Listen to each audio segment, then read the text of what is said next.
And the recording, so just so you know, you can click got it, Mauricio, and I'll start the recording. Oh, we have online Kathy. Do you want to say hi?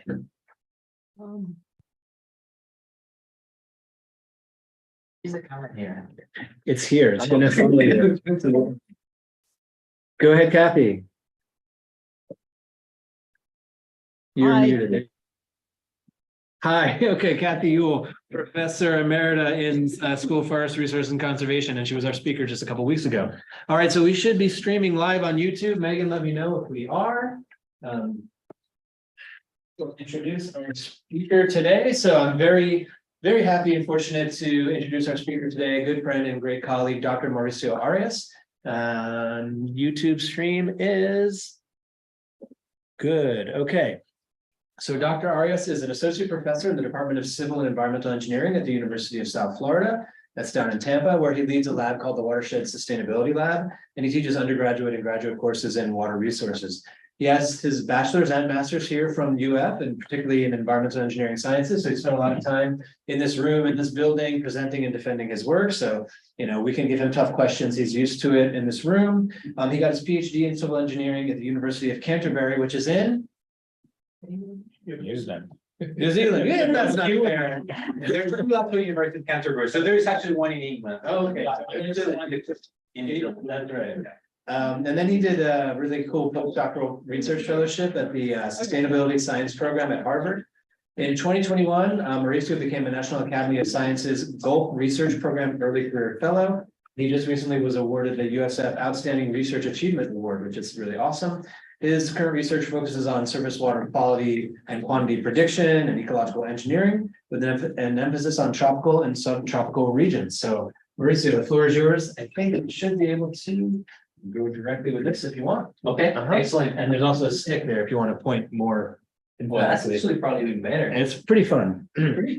Is this the same old steak from always? Oh, it is. Yeah. Wow, that's probably the oldest thing in this building. So Last thing we need to do is share the screen. oh, sorry. So let's make sure we got that. And we will. That. Okay, you're good to go. Cool. Well, good morning still, everybody. Thank you very much for joining us today. And thank you, David, for that nice introduction. All right, now you got to click back on it. I know it's so confusing. Now you should be good. Yes. Okay. All right. So what I'd like to talk about today first is, since as you heard, it all kind of started here for me. I wanted to have at least one slide just to talk about my wetland origins, why it all kind of started for me in this same building, this same room, and why this is kind of taking me to where I am. One slide of my lab, just to see where I am nowadays. People always forget acknowledgement, so I always put that up front. Then getting to what we're going to be talking about today. I'll do quite a bit of work about our presentation about Lake Okeechobee itself, what the issues are there. Then I'll jump into the geeky part of the presentation, talking about some of the models that we have developed and that we're working with. Then eventually to the findings, and then just briefly touch on the work that we're doing nowadays, which is quite a bit of work that'll take much longer time than what we have. So as Dr. Kaplan mentioned, I did my undergrad here in environmental engineering. And then, so right when so I was, as hopefully many of you guys got into environmental engineering because of the environmental side of things. The engineering is okay, well, I'm okay with physics and math, I'll deal with that stuff. Then I start getting to all these classes and it's a lot of pipes and a lot of poop. And I thought, okay, this is not really what I signed up for. I had been working in the School of Forestry in their phytomeridation lab for a couple of years, just doing what our research they do, which is fun. Just go out there and plant trees and cut trees and fun stuff. So I was really into research. I started looking at faculty, and in the spring of 2004, I reached out to Mark Brown. Somehow he actually emailed me back And I showed up here and he's like, hey, yeah, we've got a couple of projects that you can help us with. So I did start helping some of the projects, some of the ones in looking at wetland restoration in the clay soil areas. I was just an assistant there for a couple of field trips, and also assisting some of the landscape development index projects, looking at the development around wetlands. So that was kind of my beginnings there.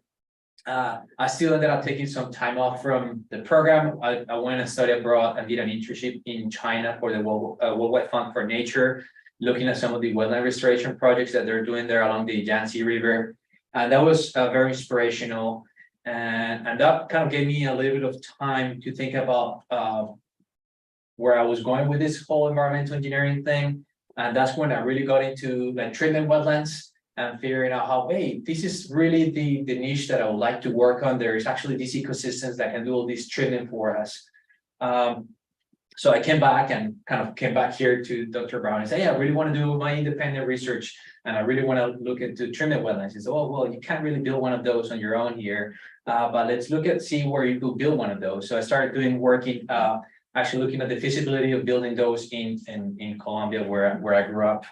And right here in this room, this is where I defended my honor thesis, which eventually became this paper, which was my first paper back in 2009. So I graduated in 2006, so it took a few years for it to be out there, but that's how it goes, right? Right after my undergrad, I sticked around here, I stayed for my master's, and I focused basically all on wetland stuff, wetland classes, research. So here are some of the photos from some of the field trips around. So Mark Brown is here in the photos. This guy, he doesn't change, still the same. Here are some photos of some of I think I'm here in one of the photos. I said that Evan was going to be one of the photos. He's right here. So we were a grad student at the same time with him. And David, actually, you were in that class. I don't know if you came to that field trip down to the SDAs. You missed the field trip. See? I skipped class. You Oh my skipped god! class, you know. You're not allowed to do that. He was the one who skipped classes. I was at a conference in Spain. It was November 2007. He knows. There you go. I'm sure there was good news. Anyways, I just wanted to just have one slide just to present us why, part of the reason why I'm here back in this room is because I started here. And I know this is I guess we're commemorating the 50th anniversary of the Center for Wetlands. So I think all the speakers are alumni of that sort. So I just kind of wanted to put that in perspective. Many loops around the earth and all that stuff. Somehow I ended up back in Florida, God knows why. But I moved back to Florida, to Tampa, in 2016. I started this watershed sustainability lab where we look at interactions between ecosystems, climate, and infrastructure, all for sustainability. So a lot of interdisciplinary research.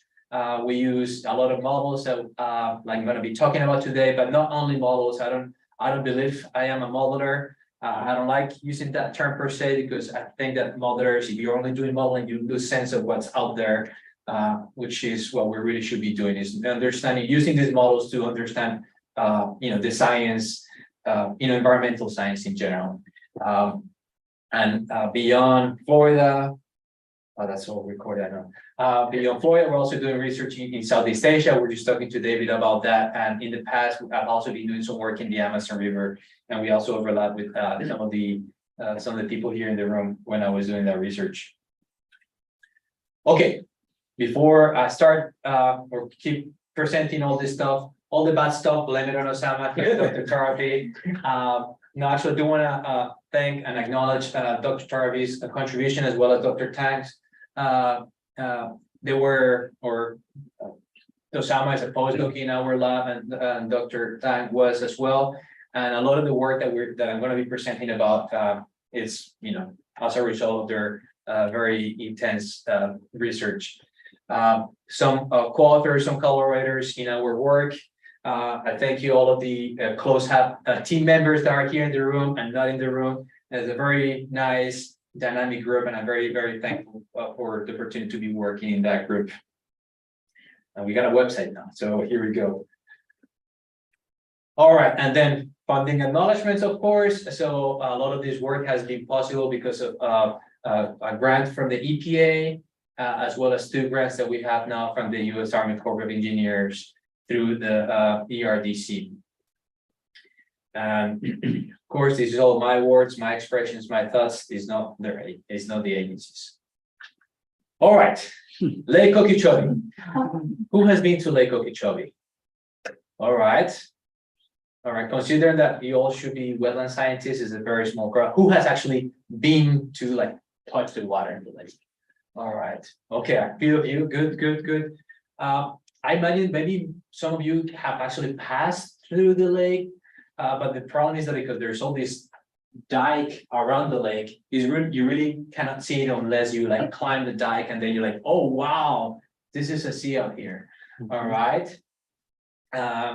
And as some people have portrayed it in like this cartoon here, it is I guess it's not a toilet, it's a lot cleaner than a toilet.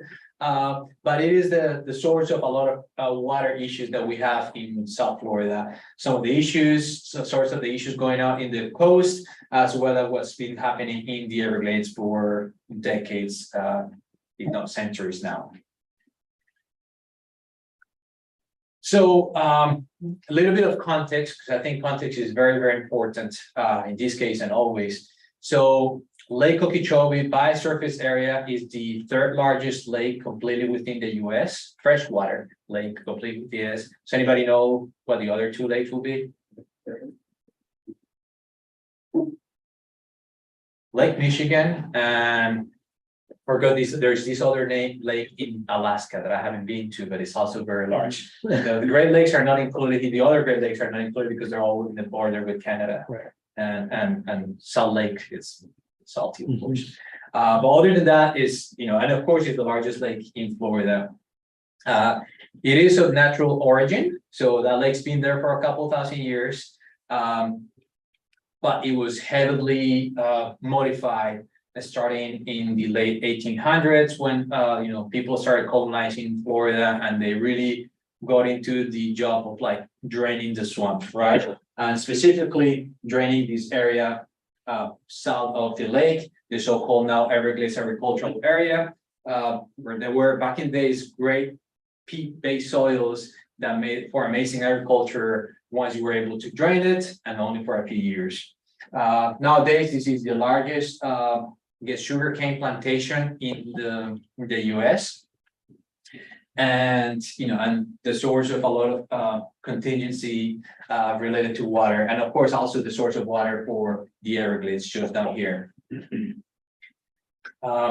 Before the 1900s, or actually never mind, in the late 1920s, there was a hurricane that caused a lot of trouble around the lake. Basically, it was a big wave that flooded a lot of the towns around the lake. It was one of the deadliest disasters in US history. After that, the US federal government basically funded this dike that goes, the Hoover dike that goes basically around the entire lake. And that's why we can't see the lake unless you go up in that bridge over the San Lucie or the Caloosahatchee. Also around the same time, actually a little bit before that, they opened these 2 connections through the Caloosahatchee River. They opened this canal here to connect it, right? And then the San Lucie Canal, right? Before that, the lake will only spill water through this kind of natural berm here into I think a swamp a swamp that was here, and then eventually to the Everglades. Very different from what it looks like nowadays. Right, so that's the way it looked like. This is basically the main tributaries into the lake nowadays. And the water, most of the water these days lives through the Caloosahatchee. Very little, close to none, lives through the San Lucie these days. And of course, there's some water that is allowed to go now to the Everglades. Well, first of all, to the stormwater treatment areas before it hits the Everglades. The management of this lake is pretty complex. Primarily, there's 2 large agencies that are in charge of sending water in one direction or the other. The orange arrows represent the structures or the places where structures are operated by the South Florida Water Management District. And then the U.S. Army Corps of Engineers actually have direct jurisdiction over at least the navigational canals, the Caloosahatchee and the San Lucie. They do talk to each other in a regular basis, like weekly basis on, forget what day of the week, I think Tuesdays. Tuesday afternoon. All right, so they always talk and coordinate the management of the system for multiple uses. So that's another complication of the system. The primary goal nowadays of the lake, and it has been the same for many decades, is flood control. They want to avoid any flooding they want to avoid another disaster like what happened in the 1920s. Also, water supply by decreasing. So a lot of these municipalities around the lake use water from the lake directly for water consumption, for human water, domestic water consumption, but also for agricultural uses. And then minimum flow requirements to the Caloosahatchee. That's also one requirement. They don't want the estuary to get too salty. All right, so they use water from the Caloosahatchee to mix it up. Those are the management institutions, but there's a lot of other stakeholders, some of which are represented here in this ward map here. So, there's multiple municipalities, as I was saying. There's also FDP dealing with algae blooms and water quality. There is these 2 tribes of Native Americans and 5 different reservations, if I'm not mistaken. Many other people that have a lot of interest in this region. So how the lake is operated, and the lake is operated is not just an open water body, and that's it. There's an operator in each of the structures, and there's this control room that some of us have had the chance to go visit, where they're monitoring every single one of these structures, and they know how much water to send through each of the structures to keep the levels of the lake at a certain level, depending on the condition. So how they do this, it has changed through time. The most recent operation schedule is the LORS 2008. There's another one that it's on the books right now, but it hasn't started as of a few weeks that I've known. So it's about to start, but so far in the last decade, over a decade now, is this Lake Okeechobee operation schedule that has been functioning. And it's been keeping the water pretty low, which has caused problems, because to keep the water low, that means that you got to discharge a lot of water. All right, which means that you're sending a lot of water through the Caloosahatchee and the San Lucie story. Sure, there's a water resources management class here that you can learn about operation skills. I'm not going to go into the details how these handle, but basically the way it works is that depending on what month of the year you are and what level of water you have in the lake, there is this rather complicated flow chart that tells the operator what they should be doing with water. Hey, we should be sending this much water to the Caloosahatchee, or we should be sending this much water through the San Lucie, okay? And that will depend on the time of the, where you are in the band, water level, depending on the time of the year, all right? And also based on the what they're expecting in terms of whether it's El Nino or La Nina year. So one of the things that is not here, this is all based on water quantity, flow control. The little bit of water quality that it's included here is keeping water, making sure there's fresh water going to the estuaries, but there's nothing in terms of nutrients and algae blooms. That's still not part of the LORS 2008. It is not part of the LOSOM, which is the new operational schedule that is about to start.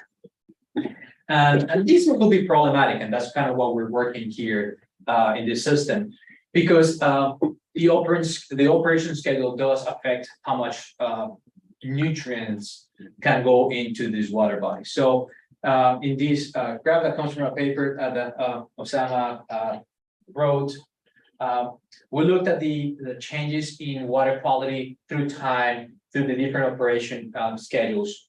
And most recently, what we've seen is that in terms of phosphorus, leaving the lake into the Caloosahatchee through the good old S77, that's the name of the structure there. Because of both increases in nutrient and phosphorus concentration as well as flow discharge, there's been a very significant increase in net mass of phosphorus going into the Caloosahatchee estuary, okay? Which of course could help boosting the algae blooms there. And that's something that's some piece of evidence that some of you guys have worked on, showing that some of these nutrients coming from the system have actually affected freshwater algae blooms, as well as maybe red tides, but I'm not touching the red tide at all here. Okay. Similar findings with nitrogen, even though nitrogen coming into the lake has been decreasing through time, which is a good thing. It's a result of good practices, less wastewater inputs into the lake, septic tanks, all that stuff. However, just because of the net increase in discharge going from the lake into the Caloosahatchee, we've had a net increase in mass of nitrogen coming into the lake. Phosphorus, there's so much phosphorus in that lake that is just the concentrations have actually been increasing through time. All right. So with that, I'm going to get into, that was kind of a, Lake Okeechobee 101, some of the problematic, that's where we are, that's where we started looking at this issue. So I'm going to be talking about presenting some of these models and some of the data that we have to back up the use of these models that we have. So the first model that I'm going to be talking about, and this is Osama's second baby, is the Lake Okeechobee optimization of nutrient experts, so-called Looney. And this model, basically what it does is it does a daily mass balance of the water, phosphorus, nitrogen, and phytoplankton coming in and coming out from the lake. But what actually is really cool of this model is that it takes into account that nasty diagram of what we should be doing with water, depending on how much water there is in the lake and how much water is coming in. We have coded all that into the model. All right. We also have an optimization algorithm embedded into the model, so that it allows us to basically come up with a new map if we wanted to for water quality purposes. All right, and that's actually what we're doing. Trying to come up with better charge if we wanted to minimize the amount of nutrients live in the lake, or actually in the lake. I'm not going to get into the details, but we have the model, even though it's not spatially explicit like another model that I'm going to be showing. It does have a lot of, it's a process-based model. It has settling, resuspension, biological use, you name it. So the lake takes in a lot of the inputs, rainfall, transpiration, I guess that will be outputs, and any prescribed outflows, say, to the Everglades. And as a function of that, we can estimate the amount of water that is leaving the lake, and therefore the amount of, in this case, phosphorus. We have recently been working on adding the nitrogen to the model, and we have pretty good results. And to the point that I'm going to be showing them, those are not published results like most of the other results that we have, but I feel like we're in a good path. I'll be sharing some of those results now. And that it's highly coupled with phytoplankton as well. So some results of the calibration, water levels. I think this is wonderful anyways. We actually have, we have been updating this model. We can basically kind of update this model up to, whatever most recent data set that we have from the district. So we have actually the model running up to August of 2023 with, continuous good results. Here are some of the results for total phosphorus. So the one thing that I like to point out is that gray envelope. That is the range of observed data in the lake. So for those of you working with phosphorus, especially in natural systems, you know that thing moves. It's very, very particular, right? And it moves a lot. And that's what these data, show, right? There's quite a bit of range. And we're kind of basically right there in the middle. The variability in our model, it's a lot less. It kind of matches the median of the observations, which is pretty positive. Same goes with nitrates. Also a lot of variability, and we're following the similar trends. Nitrates is very complicated because you have there's a lot of conversions. You have denitrification, nitrification. There's a lot of different pieces of the puzzle being taken into account here. But overall, we're doing a pretty decent job. I do not have the results of algae yet because we're not very confident for this model. But I do feel confident showing the results for this other model. So this other Looney is more of an operation schedule. We're using that basically to provide a way of optimizing the amount of water coming out of the lake. But it doesn't tell you anything about what's going on or very little about what's happening within the lake. For that, we're using this the Lake Okeechobee Delft3d model. Is a spatially distributed model. So we've broken the lake into 3,000 different cells of different sizes and shapes, depending on where you are in the lake.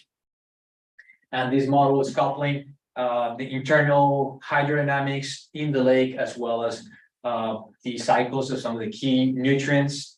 And then finally, freshwater algae dynamics. And we initially created this model, and we're still using it to be able to find out what is the effect of optimizing best management practices around the lake in the watershed before coming into the lake. So that's another piece of the work that we're doing that I'm not gonna have time to present today. Probably run out of time already. So just kind of more graphics of how this model looks like. We actually have quite a bit of detail in some of the this is the Kissimmee River. So we have some of the details there of how water is coming in, as well as in 14 different tributaries. You do have 23-ish minutes, so you're not like 20 minutes. Okay, Yeah. all right, good. So Want to don't give some space for Questions, yeah. questions. So this is a schematic of all the different processes that go into the model. So we have the nitrogen cycle here. We have algae, we just call it HABs here, but basically algae uptaking both the inorganic nitrogen and then algae dying and being decomposed. We also have phosphorus hanging out here, phosphorus hanging out in the sediment and resuspending. And of course, we have the primary drivers. We have light extension, which of course is very, very important for algae, as well as some other micronutrients that are very important and for all this process to happen. So we got it all there. Gator just there for effect. That's just so that people know where the surface of the lake is supposed to be. We do not, okay, but that's an important fact. We do not have zooplankton or any kind of animal uptake here, because I guess studies have shown that that's not a very significant piece of the puzzle in Lake Okeechobee. So I guess that's what the gator will be representing, but we don't have those explicit in the lake or little fish either. Oh, engineers drawing cartoons, right? One important thing though that we do have in the model is competition among different algae functional groups for resources, for light and for nutrients. So we're grouping, of course, there is for the algae expert excuses our grouping here, but we have 3 key functional groups that we're considering explicitly. We have microcystis, green algae, and diatoms. We see that whenever there's a harmful algal bloom, big nasty bloom in the lake, it happens to be always microcystis, or most of the times. Okay, so that's what definitely is included there. So the model does have these 3 different groups. All right, so some little cartoons here. Let's see if this work, and don't crash the computer. Sometimes they tend to crash the computer. Here we go. So this is just one of the cartoons showing how nitrates will move around the lake. As you can see, the distributaries, the Kissimmee River, and the nicely named fish-eating creek. All the water that is coming from there, and how that water then eventually disperses through the entire lake.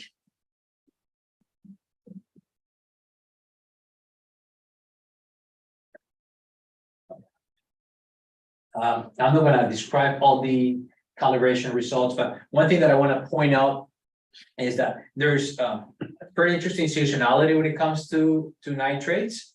And as you see here, typically nitrate concentrations, and you see that both in the data, which is the dots, and the lines, which is the simulations, they tend to increase during the cold months, call it winter here, right? And then it decreases during the summer months, all right? We see that cycle going on and on, both in the simulations and the data, and independently where you are in the lake. Phosphorus, as you probably all know, it's basically moving a lot more with the dirt and minerals that there is not much of a biological component. Of course, there's biological update, but it's really more about transport, right? And that's what we see here. There's quite a bit of action going on here. A lot of phosphorus coming from the Kissimmee River, right? And that Kissimmee basin is draining a lot of agricultural fields, rangeland, dairy farms, and then it goes all the way up to Mickey Mouse land in around Kissimmee, the actual town south of Orlando. So phosphorus, very hard to calibrate this thing, just because again it moves so much and it's very, very finicky, and it changes from location to location. Algae calibration, not perfect, but there is no perfect model. But one thing else to point out here, maybe it's not super clear here, there is also these peaks here that happen around when we during the summer months. All right, so it's kind of the opposite from nitrate, and we think that there's a connection there. All right, so that's those two models that we're working with in a nutshell, and we have published results on both of those models, so I'll be happy to share those publications. So what I wanted to do is spend the next 10 minutes or so just presenting some of the key findings, and I'm not gonna put up there 35 different figures, but rather just focusing on some of the key findings that we have so far on the things that we have learned about the lake. So the first question that we are able to address is what drives harmful algal blooms in the lake. All right, and this is just focusing on the lake.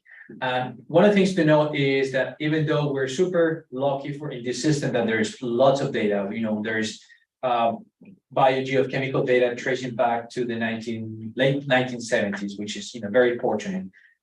Unfortunately, though, a lot of this data is only at a monthly scale, bi-weekly at best. And harmful algal blooms, happen very, very fast. So, there was probably a lot of blooms that happened within that period of time that we have missed in the record. That's where, for instance, the models can come in really handy. We can, have hourly outputs or daily outputs, and then we can look at the relationship between those outputs and some of the other aspects of the model. So, what these 6 graphs here show is basically the relationship between chlorophyll A, which is the key indicator that we're using for algal blooms, not the only indicator, but it's the one that it's most commonly used. And we're regressing this against a number of other ambient environmental conditions. Both axes are modeled. But yes, No? yeah, everything here is modeled. All right, so yeah, it's a good question. This was kind of one of my first hypotheses, that water level was going to have any role in chlorophyll A. Man, I failed there. All right. But the others, let's just focus on these 3 graphs, which I think the ones that have the most interesting results. Temperature, even though, here is, we're here in September, it's still whatever in the upper 80s or something. It's pretty warm here, but it still does have a very important role on when these algae blooms happen, right? There is this, basically 25 degrees, 75 degree trigger. That's really when these things start to kick in. When the temperature is colder than that, not so much. And this is water temperature, by the way. So that's kind of the most sort of straightforward. When it comes to nutrients, and these are bioavailable nutrients, phosphate and nitrates, you see that there's kind of this decoupling thing. And these are, by the way, no lag time. So this is looking at data of January 1st to January 1st. And we think that there is a lag time between nutrients there, and that's not covered here. But what we see here is when those nutrient concentrations are low, we see a very tight coupling with algae bloom. How do we call that? typically when, there is very little concentration of a nutrient that's triggering biological action. Yes. So that's. Oh, a limiting. Yeah, that means that's a limited nutrient at that moment, all right? And we see that in some occasions when the phosphorus concentration is very low, that has happened. It so happens that phosphorus concentrations in the lake these days are pretty much always above 0.1 milligrams per liter. Same thing we see it with nitrates. There is also a very strong coupling. One, the concentrations are relatively low, and it so happens that the concentrations tend to be a lot lower for nitrates than for phosphates these days. So even though the graphs show that there is much more, there's as much of a coupling there, we see this tendency to happen nowadays a lot more just because the nitrate concentrations are much lower, ratio in a molar ratio than phosphate. Okay, keeping into this question of what drives harmful algal blooms. Very important aspect is algae initialization and transport, right? So what we see in the system here, and the lake is not red, that's just the initial conditions. It should turn into a different color very, very soon. Here we go. So that's the simulation over the period of a year. These are some snapshots of that simulation. And what we see is that a lot of the blooms tend to initiate in the upper, in northwest corner of the system, close to those tributaries, the Kissimmee and the Fish Eating Creek. And then once the blooms can form, they start spreading through the entire lake and sort of migrating into actually closer to those outlets, the Caloosahatchee outlet 77, which is here, and then the outlet to the San Lucie, which the 308 structure, which is around here. Okay. So that's an important aspect, is that transport, initialization matters, of course, so that's the biological activity, but also the just water circulation matters quite a bit. All right, so these are results from Osama's most recent paper, in which we basically said, okay, let's try to modify how much water we can get out of this system on a monthly basis, and say that we think, and the other experts think, that basically what we really want to do is to be able to minimize the amount of phosphorus leaving the system during the summer months. That's when the algae is ready to go hang out in the water, right? So that's what we did in this operating with Luni, and keeping in mind also that there's some operational constraints. We don't want to block the lake, because there'll be a big no, right? So we're keeping it within the operational constraints. And what we find is that basically, if you were able to tune up the system for water quality purposes, for nutrient management purposes, you could get up to about 33% gains. All right, so you could reduce the net amount of annual loads going into the Caloosahatchee and the San Lucie by about a third. All right, which is pretty significant actually, because reducing anything coming from the watershed will cost a lot of money. These will not cost any money really. Maybe some legal issues and conversations and that kind of stuff, but in terms of building new infrastructure, treatment, nothing. This is just talking to the operators and having this conversation as they typically do once a week, to hey, this is how much water we should be discharging here. Discharging this much water. It's cost no money. They could get 30% reduction, which is a great thing. And this is just for phosphorus. We're working right now on trying to come up with these numbers on how much benefit they could get for nitrogen and actually directly for algae export. All right, so we'll have those results maybe now. Osama's working on it. Okay, so this is a very interesting set of results that we've been able to get from the Delft3d model. This is from the spatially explicit model, for which, as I said, it was developed to look at what's the potential gains from managing nutrients coming into the lake from the watershed. So this box plot basically has different, so there's a couple of things. First, on the y-axis, we have our main bloom indicators. We have chlorophyll A as a concentration, and generally speaking here for that, we think that whenever we hit 40 micrograms per liter, that means that things are bad, right? So there is an algae bloom, like a pretty serious algae bloom there. And then on the second y-axis, what we have here is the number of days on a given year when we have those concentrations being above 40 micrograms per liter, right? So this means, we have 30 days of bloom per year, and that's something that, of course, we want to reduce. And that is basically represented by this red line here. The different scenarios that we have on the x-axis is very hypothetical. Except for the baseline, that's what we've been having historically. And then the other ones are these hypothetical scenarios where we can say, hey, we're going to build whatever technology upstream from the lake so that we can reduce phosphorus by 50%, nitrogen by 50%. And this is not, for those of you who work with like phosphorus leaching, that there's technologies that only target phosphorus. There are certain technologies that only target nitrogen. So this is not too hypothetical.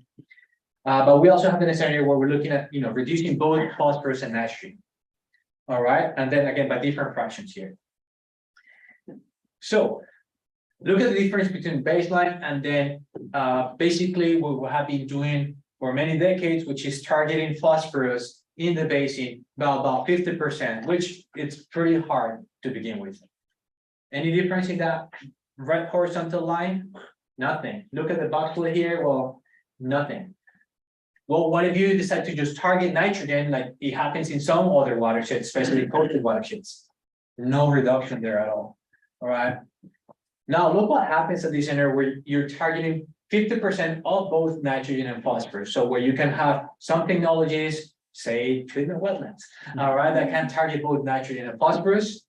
Look at that huge reduction. The number of days with blooms go from close to 40 all the way down to about 5 days per year. All right, and then concentrations.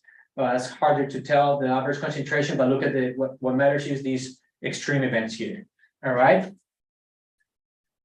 And look what happens. Okay, let's say presumably you have this super powerful technology where you're like reducing all the phosphorus, right? Well, first of all, that will be really hard to get to, and is not much better than a technology that can target both nitrogen and phosphorus. All right. So I think this is a very important message, just because the way we operate with TMDLs and all kinds of permits is that we typically just focus on the limited nutrient, right? And we go with it, and we do everything, and we develop all these programs around one single nutrient. What this research has shown, and others have said, is that it takes two to dance tango, right? A terrible dancer, by the way. Tango, anything else. But anyways, so this is one of the key messages that we have here, and we're doing more work. And okay, what is the optimal layout of technologies in the watershed so that we can achieve that 50%? Or what is the optimal? What we actually can get? Okay, 5 minutes? Mm-hmm. Oh, perfect. So major takeaways today. So just some summary. Water temperature is an important indicator of blooms. So something makes sense, but it's something to keep in mind. And people have been ignoring that. People have been focusing too much on maybe nutrients and all kinds of different things, but having been looking at temperature and temperature basic gradient, right? Optimizing the operations of the lake for nutrient reduction is promising. And so far we've shown that we can decrease about 30% of the exports from the lake by just tuning up those levels. And targeting both nitrogen and phosphorus is a very promising idea if the idea is to overall limit the amount and the duration of these blooms.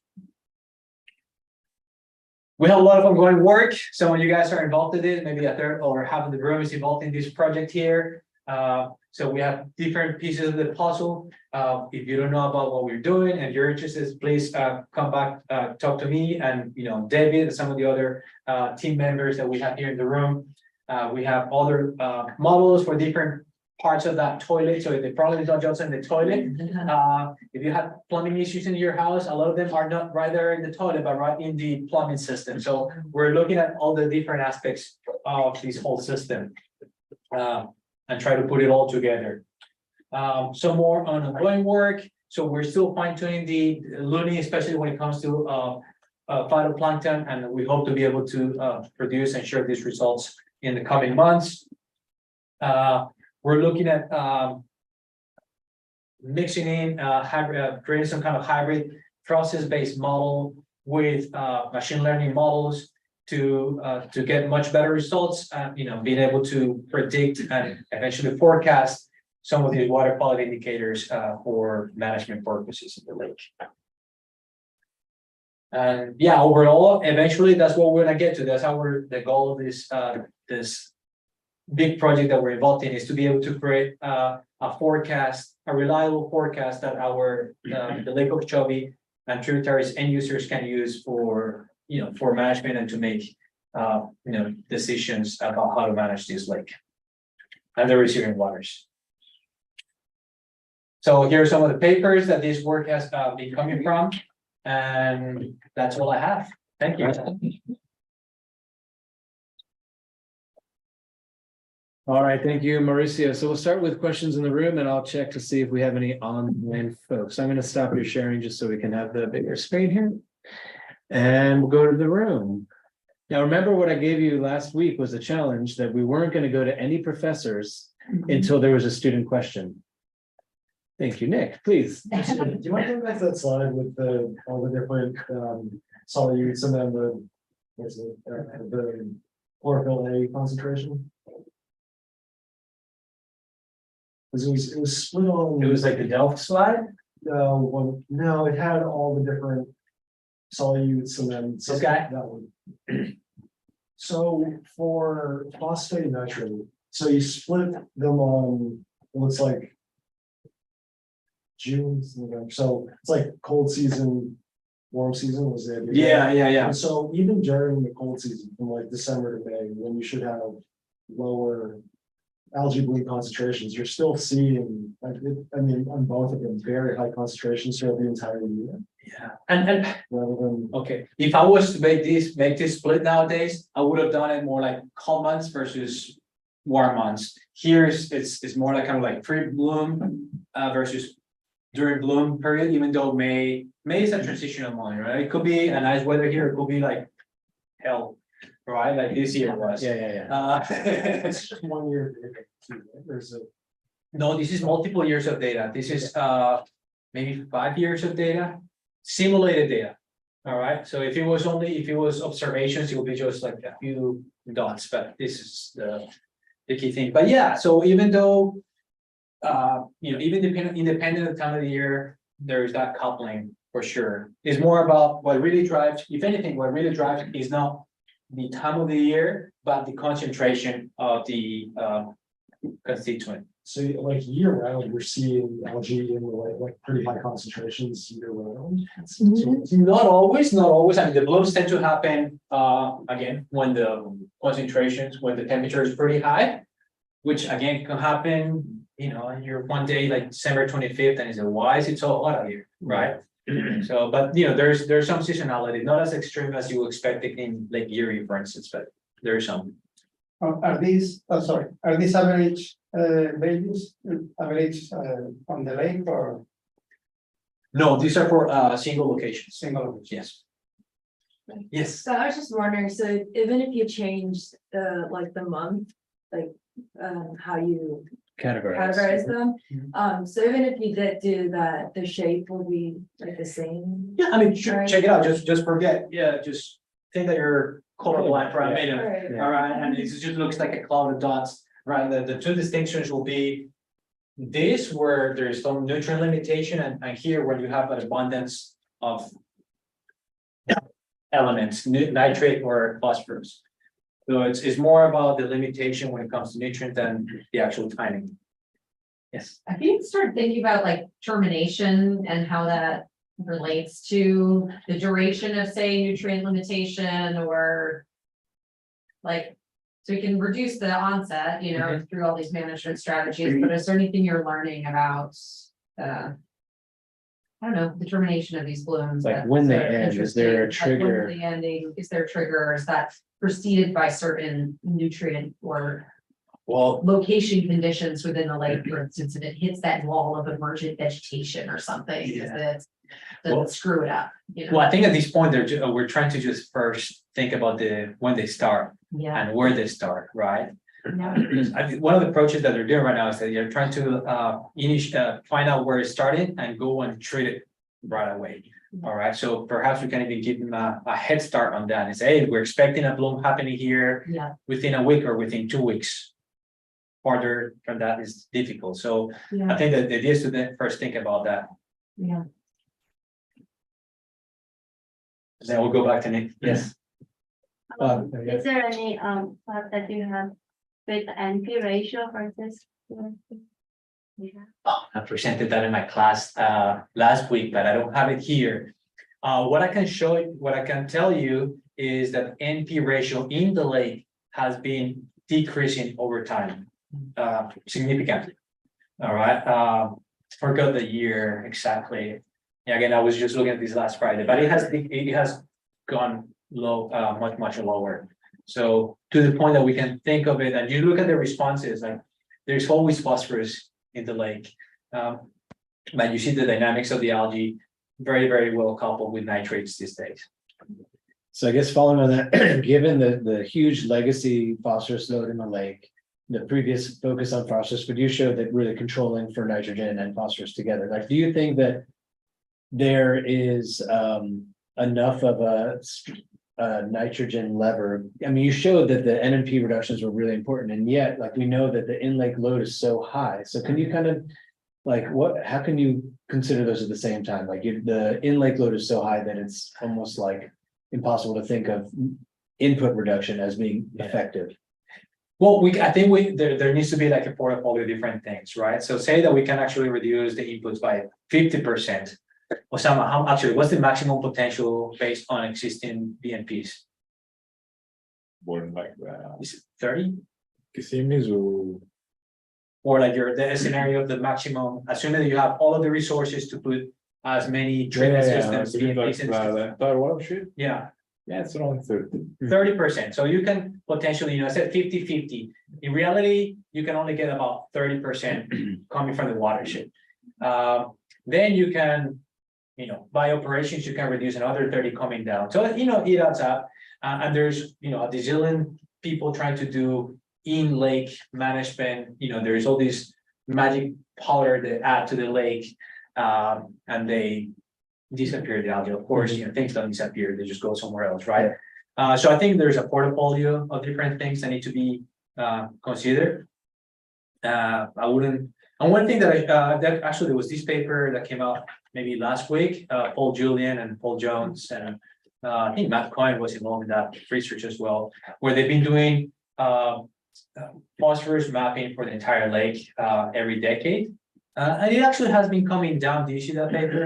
It has actually been coming down from the previous sampling to the last sampling that was right during the pandemic 2020.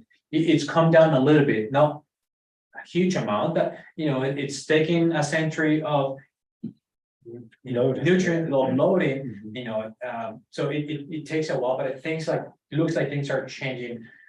So I think there was another paper that came out a few years saying that there's a mission impossible of managing phosphorus in this lake. As an engineer, as an environmental engineer, I will say there should not be a mission impossible, right? Mission difficult, complicated, complex, but we can tackle this thing, and things are changing, and it's a dynamic system. All right, thanks. Let's give another round of applause to Darren. And thank you for staying a few minutes late. I will just tell you that next week our seminar is Dr. Amy Langston. She'll be giving a virtual seminar, so you're welcome to come to the room. I'll be here. Otherwise, you can in-class students can visit us online. Make sure you signed in if you're in the ENV section, and we will see you next week. Thanks.